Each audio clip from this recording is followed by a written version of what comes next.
Oi, super abundantes, tudo bem com vocês? Eu espero que sim. E aí, curtiram esse mês de outubro todos os dias que a gente fez o devocional de Provérbios? Pois é, fizemos o devocional, já acabamos, estamos no último vídeo. Sim, o último Provérbios, né? Então vamos ler o último capítulo pra gente acentualizar tudo e ir finalizando? Então vamos lá, abre aí a sua Bíblia comigo no livro de Provérbios, capítulo 31. Lembrando que a gente está lendo a Bíblia da Nova Tradução da Linguagem de hoje, tá? Ela é mais fácil de ler. Existem outras versões da Bíblia, eu mesmo tenho várias Bíblias, e aí cada uma tem um jeito. Essa é a mais fácil de compreender, tá? Mais mastigadinho pra gente, tá bom? Então, Provérbios capítulo 31 diz assim: Estas são as palavras solenes que a mãe do rei Samuel lhe disse: Você é o meu filho querido, a resposta das minhas orações. O que lhe direi? Não gaste toda a sua energia, nem todo o seu dinheiro com mulheres, pois até reis já se destruíram assim. Escute, Lemuel. Os reis não devem beber vinho nem outras bebidas alcoólicas. Quando eles bebem, não lembram das leis e esquecem os direitos dos que lhes são explorados. As bebidas alcoólicas são para os que estão morrendo, para os que estão na miséria. Que eles bebam e esqueçam que são pobres e infelizes. Fale a favor daqueles que não podem se defender. Proteja os direitos de todos os desamparados. Fale por eles e seja um juiz justo. Proteja os direitos dos pobres e dos necessitados. Como é difícil encontrar uma boa esposa. Ela vale mais do que 1000 pedras preciosas. O seu marido confia nela e nunca ficará pobre. Em todos os dias de sua vida, ela só lhe faz o bem e nunca o mal. Está sempre ocupada fazendo roupas de lã e de linho. De lugares distantes ela traz comida para casa, como fazem os navios que carregam mercadorias. Ela se levanta de madrugada para preparar a comida para sua família e para dar ordem às empregadas.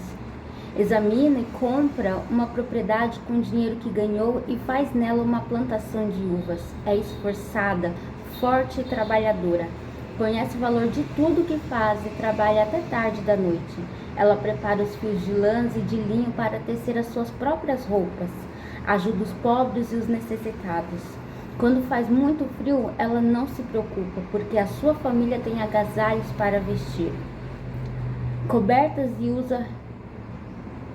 Faz cobertas e usa roupas de linho e de outros tecidos finos. O seu marido é estimado por todos. É um dos principais cidadãos da cidade. Ela faz roupas e cintos para vender aos comerciantes. É forte, respeitada e não tem medo do futuro. Ela fala com sabedoria e delicadeza. Ela nunca tem preguiça e está sempre cuidando da sua família.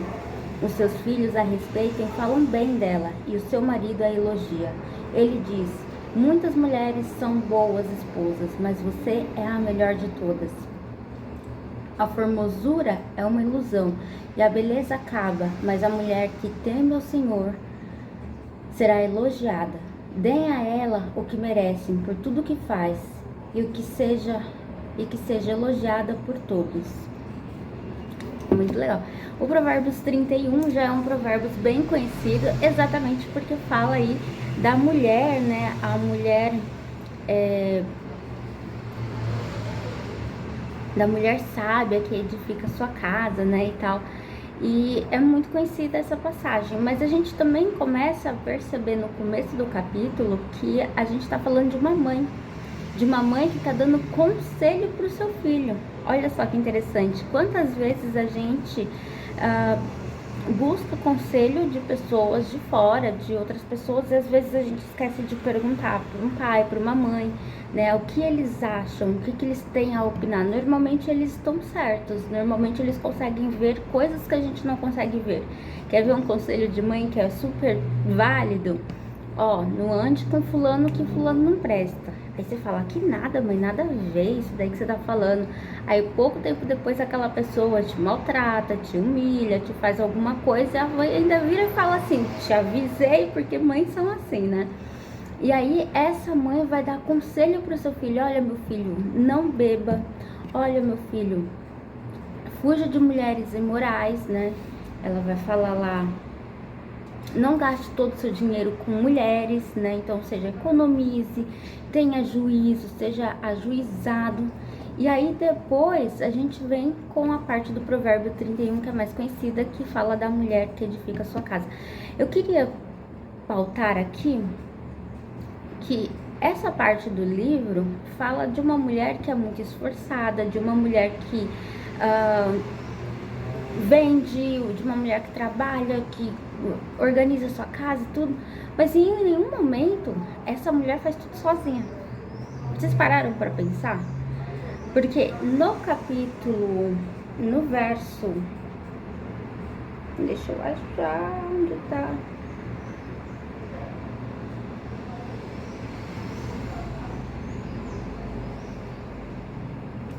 No verso 15, ela fala assim, ela se levanta de madrugada para preparar a comida da sua família e para dar ordem às suas empregadas. Então, olha só, ela faz roupa, ela vende as roupas que ela faz roupa para a família dela, ela cuida da casa, mas ela não tá sozinha, ela tem empregadas para ajudar ela no serviço de casa. Quantas vezes você aí, mulher, quer lavar, passar, cozinhar, limpar, trabalhar fora e colocar o mundo nas suas costas e você não pede ajuda, né? O seu marido precisa te ajudar sim, os seus filhos precisam te ajudar sim. E se vocês tiverem condições financeiras de pagar alguém para te auxiliar com os serviços da casa, para você ter um pouco mais de tempo para si, para você olhar para si e falar, nossa, eu preciso fazer um cabelo, preciso fazer uma limpeza de pele, preciso pintar as unhas, me cuidar, faça, né? Porque sozinho você não vai conseguir dar conta de tudo. Sozinho você vai ficar sobrecarregado e aí você vai ser uma das mulheres que a gente viu nos outros provérbios que só resmunga, que não é bênção, entendeu? Não faça tudo sozinho, não queira carregar o mundo nas costas sozinho. Peça ajuda, né? E dependendo das suas condições, se adapte às condições que seu marido pode lhe proporcionar, mas dependendo das condições, paga alguém para te ajudar, né? Invista também o seu dinheiro. Faça coisas para você também, porque aí você vai ser uma mulher respeitada, como tá dizendo aqui. Pense na sua família. O primeiro ministério de Deus é a família, não a igreja, tá?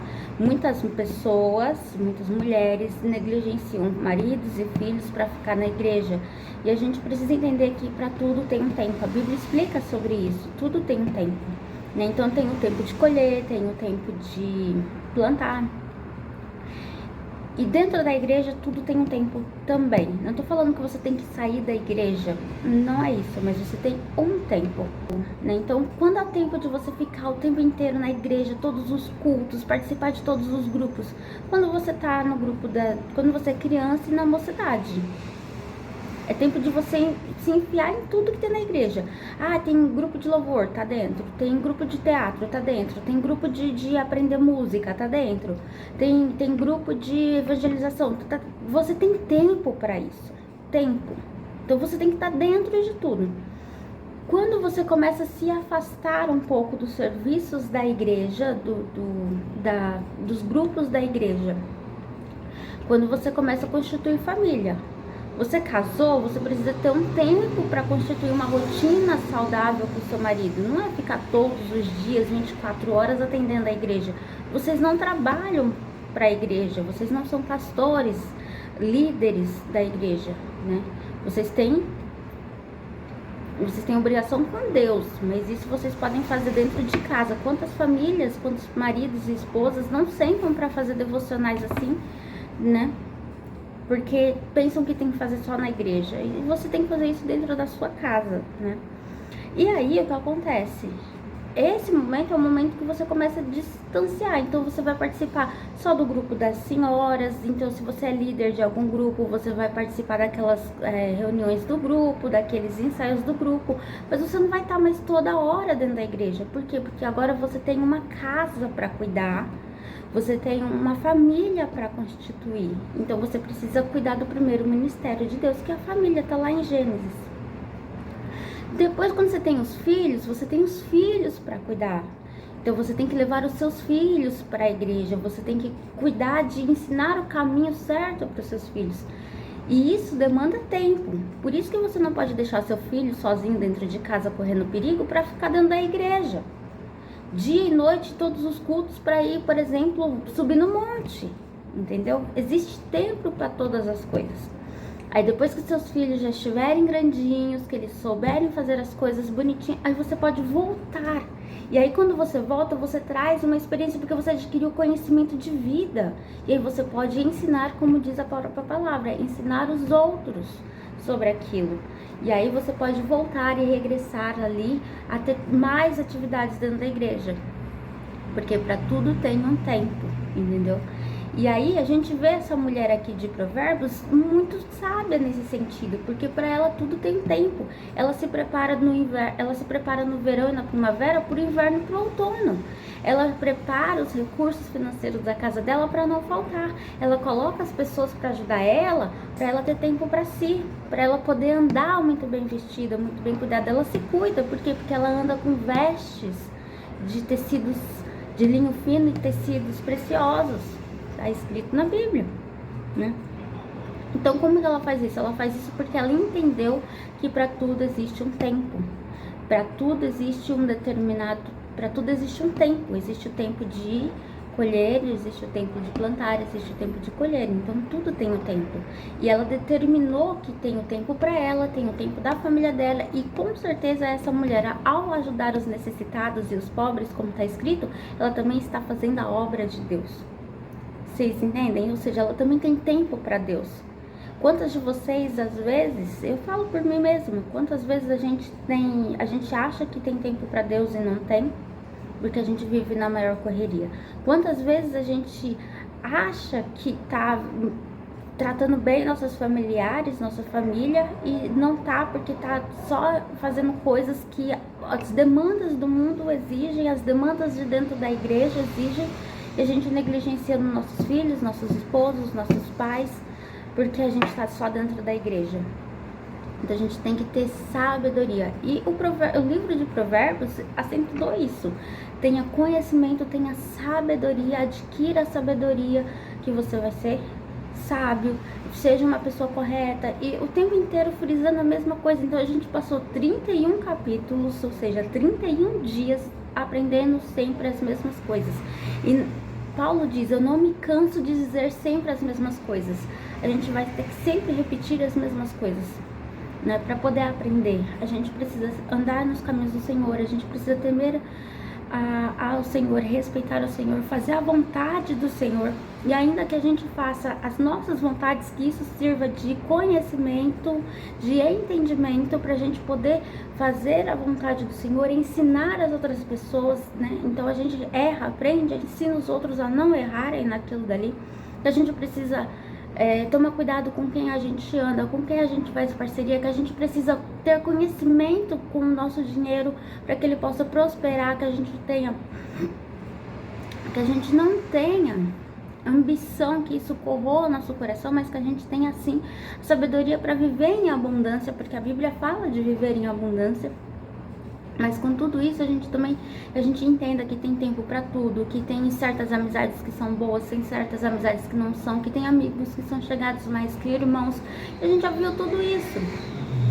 E aí, para finalizar o livro de Provérbios, que são conselhos, a gente acaba com um conselho para a mulher, uma mulher que edifica a sua casa, uma mulher sábia, uma mulher próspera, uma mulher de acordo com a vontade de Deus, que sabe o tempo de todas as coisas, que sabe colocar ordem na sua casa, ordem na sua vida, que a vida dela não é uma confusão, né?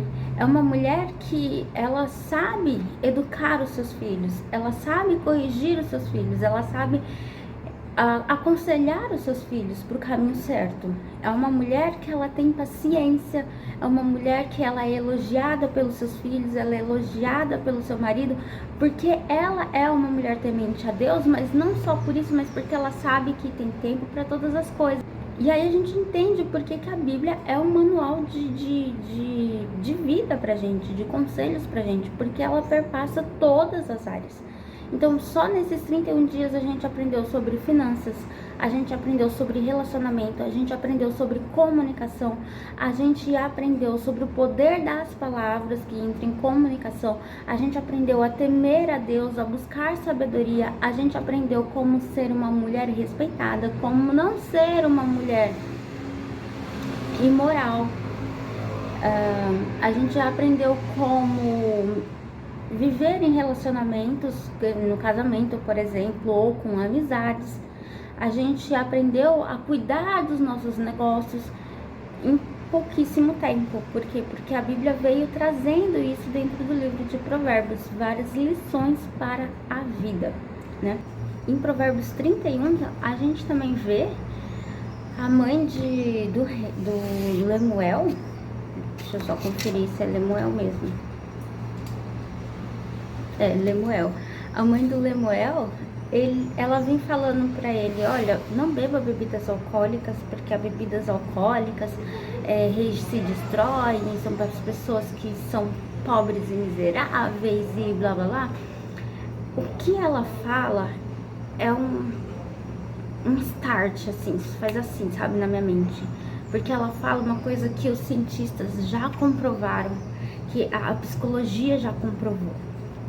A pessoa que ela procura algum tipo de dependência química, seja o vício da bebida, seja com drogas, hoje a gente tem vários tipos de drogas, ela está fugindo da realidade.